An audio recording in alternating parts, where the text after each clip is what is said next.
ሰበር መረጃ የተፈራው እንግዲህ ሳይደርስ እንዳልቀረ ነው።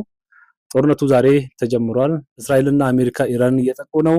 ኢራንም በምላሹ አጸፋዊ ምላሽ 4 ሀገር ላይ ሚሳኤል እየተኮሰች ትገኛለች። እስራኤል እና በኳተር እንደዚሁም በባህሬን እና በተባበሩት አረብ ኤምሬት ላይ እየተኮሰች ነው። አረብ ኤምሬትም እንግዲህ አጸፋውን መመለስ እችላለሁ ብላለች። ለአጸፋውም ሳውዲ እየተዘጋጀች ትገኛለች።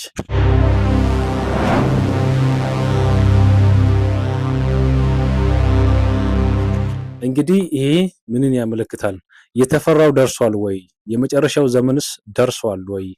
እንደዚሁም ደግሞ ሰሞኑን እንግዲህ በእግረኛው ሚዲያ አዘጋጅና በዮናስ እና በተከታዮቹ በእስራኤል ሀገር ባደረጉት ጉብኝትና በለቀቁት ቪዲዮ ብዙ የሀገራችን ሙስሊሞች ደስተኛ እንዳሉና ቅሬታቸውን እያቀረቡ ይገኛሉ። ሁለቱን አያይዤ ጥቂት ነገር እላችኋለሁ። የትም ሳትሄዱ ቪዲዮን እንድትከታተሉና ሰብስክራይብ ያላረጋችሁ ደግሞ ሰብስክራይብ በማድረግ ቤተሰብ እንድትሆኑ እጠይቃችኋለሁ። አዳዲስ እንደዚህ አይነት ነገሮች ሰለቅ እንዲደርሳችሁ ሰብስክራይብ በማድረግ እንድታበረታቱኝ በመጀመሪያ ጠይቃለሁ። ወደ ጉዳያችን ስንገባ ጦርነቱ እንግዲህ ምንን ያመለክታል? ለምን ተቀሰቀሰ? ጦርነቱ የተከሰተው የእስራኤል ዋና ዓላማ ኢራን ኒውክሌር ቦምብ መታጠቅ የለባትም የአሜሪካና የእስራኤል ጽኑ ዓላማቸው ነው። ኢራን ኒውክሌር ቦምብ ከታጠቀች እስራኤል ለኔ ታሰጋኛለች ብላለች።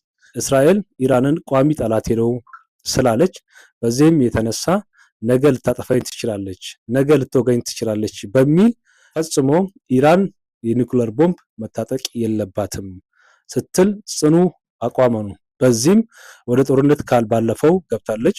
እንግዲህ ኢራን ለ20 ዓመታት የኒውክሌር ማብያን ስታብላላ የነበረው ፎርዶ በአሜሪካ ቢቱ ቦምበር ወድሞባታል። እንደገና ደግሞ አሁንም አልተውም፣ የሚያስቆመኝ የለም፣ ይህንን ቀጥልበታለሁ ብላ እየቀጠለችበት ሳለ እንግዲህ በአሜሪካ ድርድር ቀርቦላት ነበረ። ኒውክሌር እና ፓላስቲክ ሚሳይልን መስራት እንድታቆም ድርድር ቀርቦላት ነበረ። በፍጹም ኒውክሌርን መስራት አላቆምም፣ እንደዚሁም ደግሞ ፓላስቲክ ሚሳኤል መስራት ማቆም ማይታሰብ ነው ብላለች። ይህንን እንግዲህ ኢራንም ጽኑ አቋሟን ስላሳየች ወደ ጦርነት ገብቷል። እንግዲህ ከጦርነቱ ጀርባና እንደዚሁም ደግሞ በዘመን ውስጥ ምንን ያመለክታል? ማለት መጽሐፍ ቅዱስ እንደሚለው የመጨረሻው ሰዓት ደርሷል ወይ? እንደዚሁም ደግሞ ታሪኮች እንደሚሉት ሶስተኛ ዓለም ጦርነት ይነሳል ወይ የሚል ብዙ ሰዎች ስጋታቸውን እያስቀመጡ ይገኛሉ። እንደኛ ሀሳብ የመጨረሻው ዘመን እንግዲህ ጳውሎስ ሲናገር የመጨረሻው ዘመን ነው ብሎታል። እንደዚሁም ክርስቶስ ኢየሱስ ያን የራሱ የመጨረሻው ዘመን ነው ብሎታል። አሁን ያለንበት ዘመን የመጨረሻ ዘመን ነው። የመጨረሻ ዘመን መሆኑ ብዙ ምልክቶች ይታያሉ። ጦርነት ይታያሉ፣ ረሃብ ይታያሉ። እንደዚሁም ወንድም በወንድሙ ላይ፣ ህዝብ በመንግስት ላይ፣ መንግስት በህዝብ ላይ የሚለው ነገር አሁን እየታዩ ስለሆነ ይህ አሁን ያለንበት የመጨረሻው ዘመን ነው። እንግዲህ ደግሞ የመጨረሻው ዘመን ወይም የክርስቶስ መምጫ ወይም ደግሞ ይቺ ዓለም የሚያበቃላት ሰዓት ነው ወይ የሚለውን እንግዲህ ጥርት ያለ ሐሳብና ጥያቄ ስላለ እሱን እናያለን። እስራኤል እንግዲህ በመጨረሻም እስራኤል ጠላቶች እንዳሏት በመጽሐፍ ቅዱስ ላይም ይነገራል። እነዚህ ጠላቶች ደግሞ 24 ሰዓት እስራኤል ለማጥቃት እንደሚያስቡም ይታወቃል። እስራኤልም ታውቃለች። መጽሐፉም እንደዛ ይላል። እስራኤልን ሊወጉ የሚፈልጉት አካላት ብዙ ስለሆኑ ያንን በዛ ሐሳብ የመጨረሻው ዘመንም አንድ ላይ ያስኬደናል። ግን አሜሪካና እስራኤልን እዚህ ዓለም ላይ ከክርስቶስ መምጫ እስኪደርስ ድረስ የሚያሸንፋቸው ኃይል የለም ብዬ ነው የማስበው። ምክንያቱም በመሳሪያም ኃያል ናቸው፣ በገንዘብም ኃያል ናቸው። እንደዚሁም ደግሞ የክፉ ቀን መሸሸጊያ ብለው የሰሩት አለ። አሜሪካ እንግዲህ ወደ 21 ትሪሊዮን ዶላር አውጥታ ምድር ስር ውስጥ ከተማም መስርታለች። እንግዲህ አንድ ነገር ቢከሰት ህዝቦቿን ምድር ስር ውስጥ ማስፈር ትችላለች ማለት ነው። አመታዊ ገቢዋ ጂዲፒዋ ወደ 31 ትሪሊዮን ዶላር ስለሚጠጋ የአንድ ዓመት ገቢዋ እነዚህ ሰዎች ለብዙ ዓመታት መቀለብ ይችላል። ከጽኑ ነገርም በሰራችው ከተሞች ማምለጥ ትችላለች። እስራኤልም እንግዲህ ምድር ቤት ውስጥ ብዙ መሸሸጊያ ዋሻዎችንና ከተማዎችን ገንብታለች። ህዝባቸውን ማስፈር ይችላሉ።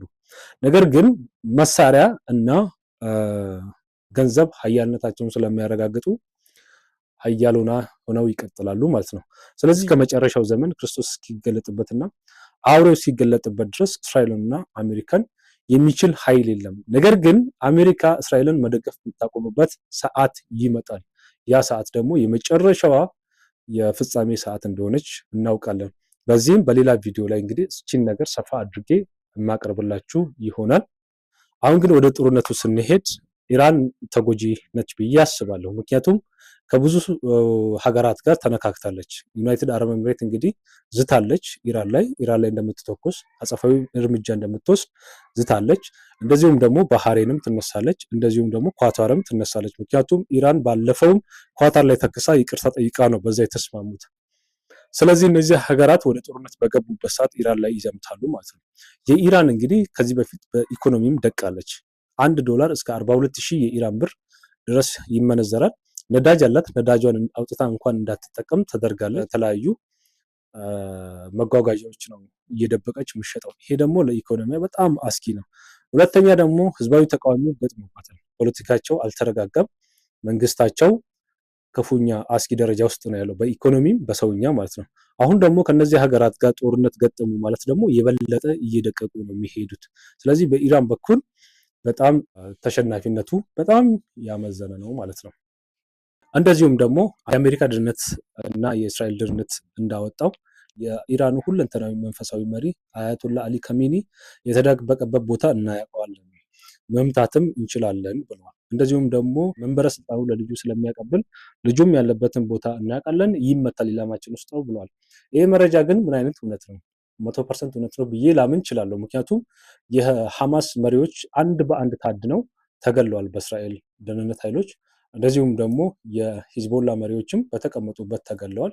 ከዚህ በፊትም የዛሬ 2 ዓመትም የኢራኑ ጦር አዛዥ በቤት ውስጥ ተገለዋል። የጣሊባን እንግዲህ የጦር አዛዥ በቤት ውስጥ ተገለዋል። እነዚህ እንግዲህ የእስራኤል የስለላ ድርጅት ምን ያህል ጠንካራ ሞሳድ ምን ያህል ጠንካራ መሆኑን ያሳውቃል።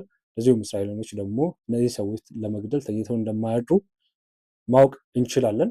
ስለዚህ ከዚህ አንጻር ኢራን ላይ ትልቅ ኪሳራ ሊደርስ ይችላል ማለት ነው። እና ቅድም እንዳልኳቸው የእስራኤልና የአሜሪካ ሀያልነት ተጠናክሮ ይቀጥላል ማለት ነው። እንግዲህ ከአሜሪካ ጀርባ ማን አለ? ትልቅ አጋንንታዊ ኃይል አለ። ሁለተኛ ደግሞ በእስራኤል በኩል እንግዲህ እግዚአብሔር ቃል ኪዳን ስላለ ከባድ ነገር ይሆናል ብዬ አስባለሁ። እንግዲህ ጦርነቱ ይቀጥል አይቀጥል አሸናፊነቱ የእስራኤልና የአሜሪካ ይሆናል። እንግዲህ ይህንን ስላችሁ እየተፈስኩ ሳይሆን ሀቁን ነው የነገርኳቸው። ምክንያቱም ካላቸው አቅም የተነሳ ነው። ኢኮኖሚ ያላቸው፣ መሳሪያ ያላቸው፣ እንደዚሁም የስለላ ድርጅቶቻቸው ጠንካራና በዓለም ደረጃ የተመሰከረላቸው ለዚህ ነው ያልኳቸው እንጂ ደጋፊ ሆኜ አይደለም። በሁለተኛ ደረጃ ደግሞ የሀገራችን ሙስሊሞች ሰሞኑን ሲያግሮመርሙ ነበር። በጋዜጠኛ ዮናስ ከበደና እንደዚሁም በእግረኛው ሚዲያ አዘጋጅ ሲያግሮመርሙ ነበር። ይሄ እንግዲህ ለምን እስራኤል ሀገር ሄዳችሁ የሚለው ነው። እስራኤል ሀገር እንግዲህ መሄድ ይችላሉ፣ ምንም ችግር የለም። ምክንያቱም እስራኤል ኢኮኖሚካሊ ያላት፣ ዲፕሎማሲ ያላት፣ እንደዚሁም ባለብዙ ታሪክ ያላት ነች። እንግዲህ እንደሱ ብቻ አይደለም፣ ሰው ለንግድ ሊሄድ ይችላል፣ ሰው ለጉብኝት ሊሄድ ይችላል። ከእስራኤል ሕዝብ ጋር ጠንካራ ግንኙነት መፍጠር ይችላል። እስራኤል ሐማስ ላይ በሐማስ እና በፍልስጤም ላይ ያደረሰችው ከፍተኛ ጉዳት በአንድ በኩል ሊወገዝ ይችላል፣ እሱን ማውገዝ ይቻላል። እንደዚሁም ደግሞ ትክክል እንዳልሆነች የሁላችንም አስተሳሰብ ይታወቃል። ነገር ግን ጦርነት ነውና በጦርነቱ እንግዲህ ብዙ ነገር ተደርጓል። በሀገራችንም እኮ ብዙ ነገር ተፈጽሟል። እንደዛ ካሰብ ግን ደግሞ ምንድን ነው አንድ ሀገር ጦርነት ብቻ ሳይሆን ኢኮኖሚያዊ፣ ማህበራዊ ግንኙነቶች አሏት። ሁለተኛ እነዚህ ሰዎች ለጦርነቱ ድጋፍ ለመስጠት ሳይሆን ሀገሪቱን ለመጎብኘት የቱሪስት መስህብ ነች በቃ።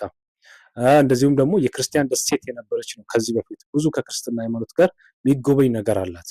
ሁለተኛ ዲፕሎማሲያዊ ተደርጎ እድገትም ስላላት ተደርጎ ያንን ነገር ለመጎብኘት ሄደዋል። እንግዲህ በሀገራችንም እኮ አሾ ስፒድ መጥቷል፣ ጎብኝቷል፣ ብዙ ሰዎች ጎብኝቷል። እንደዚሁም ከኢትዮጵያ ደግሞ ብዙ ሰዎች ሄደዋል። አረብ ሀገር ሄዳሉ፣ እንደዚሁም ደግሞ አሜሪካ ሄዳሉ፣ አውሮፓ ሄዳሉ፣ እንደዚሁም የተለያየ ቻይና ይሄዳሉ ለንግድ፣ ለጉብኝት፣ እንደዚሁም ለዲፕሎማሲ እንደዚህ ጠንከር ላሉ ጉዳዮች ይሄዳሉ። እነዚህ ሰዎችም ሰዎች እስከሆኑ ድረስ መሄድ ይችላሉ፣ መፍት አላቸው። ቢሄዱም ደግሞ ምንም ችግር የለም። አይደለም እነ ዮናስ ከበደ አይደለም አንድ የሙስሊም ተከታይ እንኳን ቢሄድ እንኳን ምንም ችግር የለም። ምክንያቱም ጦርነቱን ደግፎ አይደለም ሊዋጋም አይደለም ሄደው። በእንደዚህ አይነት ኬዞች መሄድ ይቻላል። እንግዲህ ለምን ሄደ ብሎ ማጉረምረም በእውነት ኢሞራሊቲ ነው። በቃ ያንን በሐማስ በኩል የተደረገውን እንዳንድ ሰው ማውገዝ እንችላለን። አውገዘናልን፣ ጥሩም አይደለም፣ ትክክል አይደለም። ነገር ግን እዛ ውስጥ ያለው ህዝብ ስለሆነ ባለብዙ ታሪክ ህዝብ ስለሆነ እንደዚሁም ደግሞ ኢኮኖሚ ያላት ስለሆነ ህዝብ ለህዝብ ግንኙነት እንደዚሁም ደግሞ የተለያየ ዲፕሎማሲ ለመፍጠር መሄድ ይቻላል። ምንም ችግር የለው። እንግዲህ በቃ በእውነት ከእውነት የራቀ ደስ የማይል ነገር ስለሆነ ራሳችሁ እንደዚህ የምታደርጉ ሰዎች እና ያጉረመረማቸው ሰዎች ራሳቸውን ብትፈትሹ ጥሩ ነው እላለሁ። ምክንያቱም ጥሩ አይደላችሁም፣ ትክክል አስተሳሰብ ላይ አይደላችሁም፣ ኔጌቲቭ ላይ ነው ያላችሁት እላለሁ። ስለተከታተላችሁኝ አመሰግናለሁ። እንግዲህ ከትንሽ ጊዜ በኋላ ተመልሼ እመጣለሁ በዚህ ሀሳብም በሌላ ሀሳብም። እንግዲህ ቅድም እንደነገርኳችሁ ሰብስክራይብ ያላደረጋችሁ ሰዎች ሰብስክራይብ በማድረግ እንድታበረታቱኝ፣ ሀሳብ አስተያየታችሁን ኮመንት ሴክሽን ላይ እንድታቀርቡልኝ እላለሁ። መልካም